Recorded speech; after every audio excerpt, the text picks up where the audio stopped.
শহীদ, আহত, পঙ্গু পরিবার এবং ব্যক্তি তারা যদি আইনের আশ্রয় নেন, আমরা তাদেরকে সর্বাত্মক সহযোগিতা করব। কিন্তু সাবধান করে দিয়েছিলাম, কাউকে মিথ্যা মামলার আসামি বানাবেন না। একটা নিরপরাধ মানুষকে আপনার মামলার আসামি বানাবেন না। যদি বানান, আল্লাহর দরবারে দায়ী থাকবেন, জামাতে ইসলামী আপনাদের সাথে থাকবে না।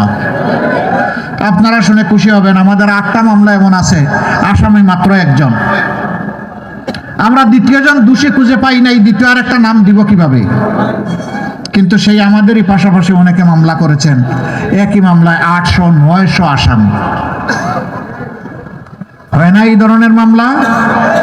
সাধারণ মানুষকে হয়রান করা হয়েছে।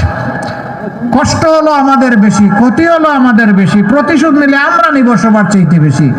আমরা যারা সবর করলাম, বাকিরা সবর করতে পারলো না কেন? 6 তারিখ থেকে অনেকে কপাল কিসমত বানানোতে লেগে গেলেন, হালাল নয় হারাম পথে, মানুষকে কষ্ট দিয়ে, মানুষের কাছ থেকে জোর করে চাঁদা আদায় করে, আবার কি কি জানি কোন কোন জায়গা দখল করে। ওই দখলের জায়গাগুলোর নাম বললে অনেকে আবার গুসা করে।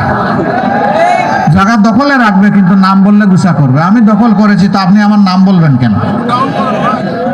সম্মানিত ভাইয়েরা, এটা ভালো লক্ষণ নয়।